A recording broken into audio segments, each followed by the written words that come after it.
I think we've all seen those pictures of Petra. The treasury, Al-Khazna, just carved right out of this sheer rose-red rock. It's incredible to see. It really is. And it makes you wonder, how did a group of what were historically nomadic Arab tribes build a kingdom so wealthy, so sophisticated, that it could actually stand up to the successors of Alexander the Great? That really is the central question, isn't it?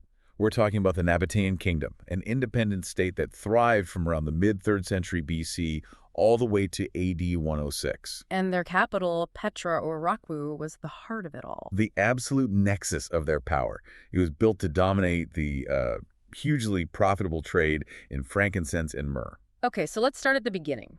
They're desert nomads. Our sources say their survival depended on an intimate knowledge of seasonal resources. But that's a long way from building an empire. It is. But their strategic edge was just genius. They took the desert, what should have been their greatest weakness, and turned it into their ultimate defense: water. They engineered these vast, covered cisterns, hidden away and known only to them. This allowed them to control water in a waterless desert. So they weren't just surviving there, they were creating a strategic choke point. Exactly. They basically made the desert their own risk-free trade zone. And we have these early Greek accounts right around 312 BC from Diodorus Siculus, who called them exceptionally fond of freedom. And they could back that up with force. I remember that story about Antigonus's general, Athenus. Oh, yeah.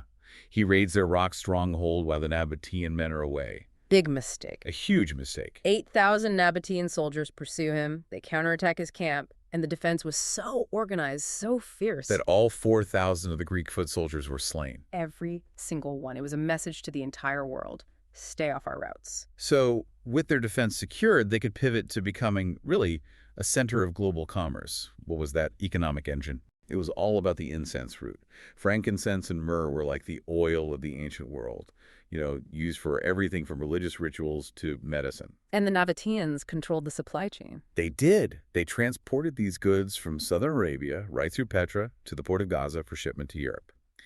Petra became so important that some historians actually counted it alongside Alexandria as a supreme city. Wow. Yeah. And that kind of logistical control needed structure. They went from an elders' council in the 4th century BC to a formal kingdom by the mid-3rd century. That ability to adapt, to see patterns and manage complex data, that's what secured their dominance. It really is. And, finding those insights in complex data is just as vital today. Which is why we want to thank our sponsor, Embersilk. They help businesses with AI training, automation, and software development. If you're looking to uncover where AI agents could make the most impact for your business, you should check them out at embersilk.com. So with all that economic growth, conflict was probably inevitable. Right. They became major rivals with the Hasmonean dynasty and the Seleucid Empire. Exactly. And King Obotus III is a key figure here. He didn't just defend his territory. He won decisive victories. He defeated the Judeans at the Battle of Gadara in 93 BC. And he also routed the Seleucids, right? Their king, Antiochus XII, was actually killed in that battle. He was. These were massive declarations of power. So massive, in fact, that Obotus was later worshipped as a god by his own people. A king becoming a god. That says a lot about their confidence at their peak. But eventually they did become a client kingdom of Rome. They did, and were formally annexed in AD 106 by Trajan, becoming the province of Arabia Petraea. But what's so inspiring is that this wasn't really the end. Not at all. The sources suggest that trade seems to have largely continued, thanks to the Nabataeans' undiminished talent for trading. So even after losing political control, their expertise kept them going. Their expertise survived. Their commercial relevance outlasted their kingdom. That is just an incredible lesson in human ingenuity.